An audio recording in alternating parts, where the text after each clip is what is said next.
구독과 좋아요는 저에게 큰 힘이 됩니다. 안녕하세요. 부동산 뉴스를 읽어주는 박 팀장입니다. 오늘은 남양주 진접 3지구에 있는 3부 느르넥상스 더 퍼스트 분양에 대해서 한번 설명드리려고 합니다. 여기는 마지막 전매 제한 지역입니다. 6월 19일 모집 공고일 전에 난 겁니다. 그래서 여기 같은 경우는 4호선 연장역에 진접역이 있기 때문에 그런 걸로 부분으로 지금 분양이 들어갔는데 관심이 있으신 분들은 당연히 이제 하실 겁니다. 근데 어느 정도 제 말씀을 들어보시고 결정을 하셔도 늦지 않은 거니까요. 한번 제가 내용을 한번 들어가 보도록 하겠습니다. 여기가 그동안 많이 소외됐던 지역 중에 하나입니다. 좀 많이 외졌다는 생각이 많이 들어요. 일단 전철역이 없기 때문에 그 부분이 참 상당히 크죠. 남양주 진접 같은 경우는 여기 3번 르넥스 더 퍼스트는 27층까지 들어가고 3개동으로 되어 있습니다. 2020년 9월 입주 예정인데 혹시 바뀌게 되면 통지를 한다고 합니다. 모집 공고는 이제 7월 21일부터 23일이고요. 6개월 전매 제한이기 때문에 그 후로 계속 가능합니다. 비규제 지역이고 나중에 이제 조정 대상 지역이기 때문에 계속적으로 매수하신 분들도 팔 수가 있는 거죠. 이쪽에 지금 계속 이제 분양이 들어가고 위에도 이제 입주 예정입니다. 여기서 제가 카카오맵으로 봤더니 도보로 한 20에서 25분 걸리고요. 버스로 한 13분 걸립니다. 진정역까지 말입니다. 그러면 여기 근처에 이제 계속 아파트가 들어서게 되고 이게 도로가 더 정비가 잘 된다면 좀 더 빠른 시간에 갈 수 있어야지만이 여기 가치가 더 일어날 수 있다고 봅니다. 그렇지 않으면은 가격 상승을 보기가 좀 쉽지가 않다고 저는 생각이 듭니다. 진접 4지구, 여기 진접지구 여기가는 4,000세대가 대단지가 형성될 예정이라고 합니다. 그러면은 좀 아파트가 잘 형성되면 앞에 이제 편의시설도 잘 들어올 거고요. 그런 부분을 하면서 전철역까지 빠른 시간에 갈 수 있으면은 여기도 잘 형성화 되면서 그동안 소외받았던 금액들을 어느 정도 보장받을 수 있을 거라고 좀 보고 있습니다. 그 단지 앞에 초등학교, 중학교가 있고요. 진접 여기 3지구 첫 번째 분양입니다. 근데 마지막 전매 제한입니다. 후에 어떻게 분양이 될지는 이 첫 번째가 제일 중요하다고 볼 수 있겠습니다. 진접 3지구 말고 그 위에 있는 지역들은 다 그 전에 다 미분양이 났었어요. 당연히 전철역이 이제 제일 중요한 게 전철입니다. 최근에 보면 호평 같은 경우 같은 경우는 그동안 오르지 않았는데 GTX 노선이 들어오다 보니까 금액들이 올랐고요. 요즘에는 누가 사재기를 들어갔는지 집도 안 보고 또 많이 계약이 됐다고 합니다. 그런 부분도 있어요.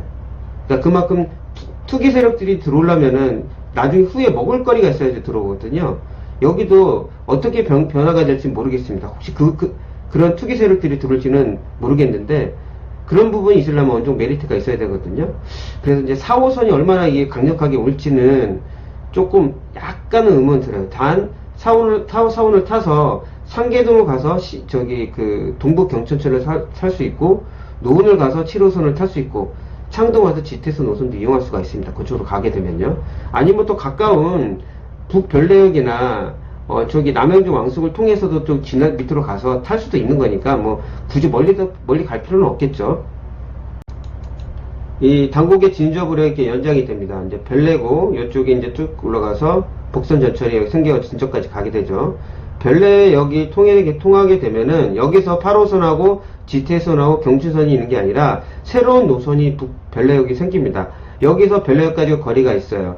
나중에 여기 아마 VRT 노선 같은 거 생길 것 같아요. 그러면 여기로 가서 8호선과 GTX 노선도 이용할 수가 있습니다.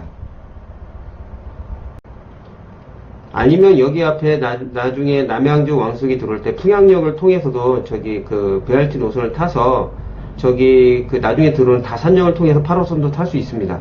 그러니까 여러 가지 노선을 탈 수는 있어요. 장점은 있습니다. 여기는 50급 4베이로 거의 대부분 들어갑니다. 일부 세대만 빼고요. 그런 좀 가치가 있고 큰 평수가 아니라 작은 평수로 들어옵니다. 그러니까 젊은 분들한테는 괜찮죠. 왜냐면 금액적으로 좀 작고 비규제적이기 때문에 지금 이번에 법이 다시 7월 10일 날 나왔잖아요. 내용이요. 그 전에 있던 모집 공고를 할 때, 입주자 모집 공개를 할 때 그 기준으로 대출이 나옵니다. 그리고 70%까지 나오기 때문에 큰 금액이 들어가는 건 아닙니다.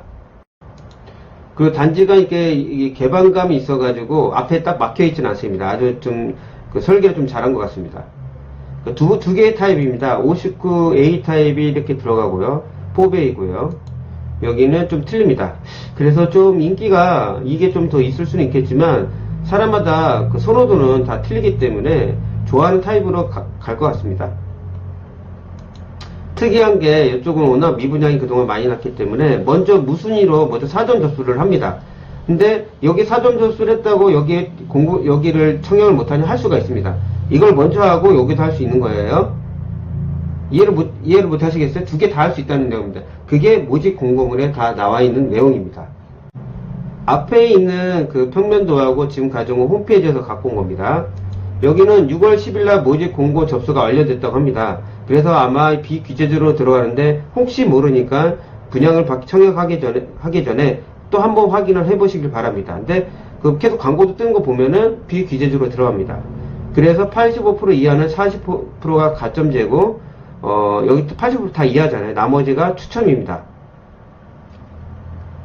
6개월 전매 제한이 있습니다. 이게 좀 더 있는 거죠. 이렇게. 그리고 무순위 사전 청약 그만 말씀드렸고, 그리고 여기가 비규제적이라서 난 10%만 내고 팔 수 있다 생각하잖아요. 아닙니다. 여기는 20% 내고 나서 지나야지 6개월이 지나는 겁니다. 그래서 첫 번째 받고 10%가 또 뭐냐? 중도금 그 대출이 들어가기 때문에 잔압을 하지 마시고요. 왜냐면은 그 살려는 사람한테 메리트는 줘야 될 겁니까? 집단 대출을 받아야지 이자가 싸잖아요. 그렇기 때문에 집단 대출로 먼저 이렇게 난 다음에 파셔야 됩니다. 그게 파는 요령입니다. 제 들으신 분들이요. 그러니까 집단 대출을 받고 나서 움직이셔야 되는 겁니다. 그럼 분양가를 한번 볼까요? 자, 보시게 되면 최고가 기준은 1200만원입니다. 조금 밑에보다 조금 뭐 낮은 층이라 좀 떨어도 그렇게 많이 차이는 나진 않습니다. 여기 근처에 있는 아파트를 보시게 되면 평당가가 이래요. 평수가 이거보다 좀 크죠? 그 메리트는 여기는 평수가 낮을수록 원래 분양가가 좀 더 많이 가치를 받잖아요. 그래서 이 금액과 여기는 큰 차이가 없다. 이렇게 보시면 됩니다. 그리고 한 3억 정도 되기 때문에 70% 빼면 9천 정도만 있으면 입주가 가능합니다. 그리고 다른 아파트도 보게 되면은 이렇게 분양가가 비슷합니다. 2010년에 들어오는 것도 이렇게 되고요. 또 나머지 하나 보여드리겠습니다. 여기 같은 경우는 입주하는 거에 위에 있는 겁니다. 근데 세대수는 많은데 평당가가 좀 낮았어요. 여기는 전철이 좀 더 멀어요. 한참 위에 있는 겁니다. 근데 청약 미달이 났어요. 그러니까 이게 여기 이제 다음에 이제 분양하는 것들은 여기가 기준이 될 거예요. 여기는 지금 비규제적으로 했기 때문에 청약이 미달이 날 것이냐 아닌지는 요걸 보고 다른 것들이 이제 그 기준이 잡힐 것 같습니다. 제 생각에는 그 A타입은 미달이 안 날 확률이 좀 있을 것 같기도 해요. A타입은. 왜냐면 마지막 전매 제한이기 때문에 다만 50BB도 어떻게 될지 모르겠지만 만약 청약에 들어간다 해도 그렇게 점수가 높지는 않아도 붙을 수가 있습니다. 미달이 날 수도 있고. 그러니까 청약 점수가 낮으면서 나는 그냥 4, 5선만 있으면 되겠다 하면은 제 생각에 그렇게 나쁘지 않다고 생각합니다. 왜냐면 금액적으로 여가 없으면은 새 아파트 분양받고 4, 5선을 타가지고 뭐 별내역이나 다른 데를 뭐 풍양역을 이용해서도 다른 지역으로 갈 수가 있기 때문에 그런 가치를 본다면은 저는 뭐 하셔도 나쁘지는 않을 것 같습니다. 다만 점수가 높으신 분이거나 여유가 있으신 분들은 좀 고려해야 될 상황이라고 저는 보고 있습니다. 오늘 들려드렸던 남양주 그 진접에 있는 아파트 3부 르네상스인데요. 좀 호불호는 좀 갈릴 것 같아요. 다만 이제 그 마지막 전매제라는 얘기가 있기 때문에 이런 부분을 좀 관심이 있으신 분들은 뭐 한번 계획을 잡고 한번 청약을 하셔도 나쁘지 않고요. 점수가 높으신 분들은 굳이 여기 말고도 할 데가 많으니까 좀 기다려 보시면 더 좋은데 제가 계속 소개시켜 드리겠습니다. 오늘 들려드렸던 내용 그냥 부동산 제가 그전에 말씀드렸지만 이적도 있고 천적도 또 많이 알아야 되니까 많이 알수록 도움이 되는 겁니다. 좀 도움이 되셨다고 하면 구독과 좋아요 눌렀으면 정말 감사하겠습니다. 다음에 더 나은 부동산 뉴스로 찾아뵙도록 하겠습니다. 끝까지 들어주셔서 정말 감사합니다.